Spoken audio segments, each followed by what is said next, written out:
रवि को घर जाने की कोई शीघ्रता नहीं थी, इसलिए मेट्रो से उतरकर चहलकदमी करता हुआ घर की ओर चल दिया। 2 महीने पहले ही पिता का देहांत हुआ था, तब से घर बेगाना लगने लगा था। पहले घर पहुंचने की जल्दी होती थी तो रिक्शा कर लेता था, लेकिन अब मन बोझिल सा रहता था। पिता के कमरे में बेटे ने आधिपत्य जमा लिया था। 2 कमरे के फ्लैट में स्थान की मारामारी तो थोड़ी रहती थी। उसने क्षीण स्वर में कहा भी कि इतनी जल्दी क्या है, कुछ समय और उनकी यादों को इस कमरे में बिखरा रहने दो। पत्नी ने कहा, समझा करो, बच्चे का 12वीं का बोर्ड है, सारा दिन ड्राइंग रूम में पड़ा रहता है। अलग कमरे में एकांत में कुछ पढ़ाई तो हो सकेगी। कमरे की काया पलट गई। यकीन नहीं हो रहा था उसे कि कभी पिताजी रात दिन इस कमरे में रहते थे। कुछ दिन बाद पत्नी सकुचाते हुए बोली, सुनो, अगर आपको आपत्ति ना हो तो महिला मंडल और किटी पार्टी में जाना शुरू कर दूं।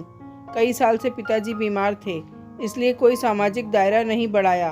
अब तो ऐसी कोई बंदिश नहीं है, अगर आप कहें तो। रवि ने हाँ तो कर दी, लेकिन मन में विचार आया, क्या ये दोनों पिताजी के जाने का इंतजार ही कर रहे थे? लेकिन ऐसा तो नहीं कह सकते। दोनों ने कभी पिताजी का अनादर नहीं किया, हमेशा प्रेम से ही व्यवहार करते थे। पत्नी ने सेवा में कोई कसर नहीं छोड़ी थी। शायद वो दोनों समय के साथ आगे बढ़ रहे थे और वो कहीं ठहर सा गया था, या ये भावनाओं और व्यवहारिकता के बीच की कश्मकश थी।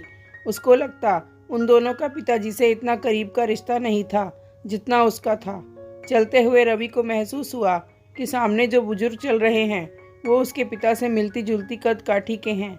उनके हाथों में कुछ सामान था जिसके कारण उन्हें चलने में परेशानी हो रही थी।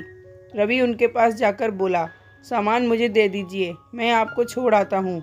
पहले तो बुजुर्ग ने उसे ध्यान से देखा, फिर अपना झोला उसे पकड़ा दिया। इधर उधर की बातें करते हुए रवि ने उन्हें उनकी सोसाइटी तक पहुँचा दिया।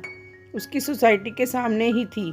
अगले कई दिन तक ये संयोग बना रहा कि वो बुजुर्ग उसे रास्ते में मिल जाते और दोनों बात करते हुए चलते जाते। रवि को अपने अंदर की बेचैनी कुछ कम लगने लगी।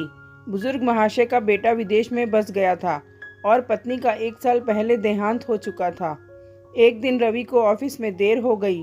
सोच रहा था कि आज मुलाकात नहीं होगी बुजुर्ग महाशय से, लेकिन उनको खड़ा देख वो आश्चर्यचकित रह गया। उसको देखते ही वो बोले, बड़ी देर कर दी बेटा आज तुमने, कब से इंतज़ार कर रहा था। 10 कदम का तुम्हारा साथ जिंदा होने का एहसास दिला जाता है।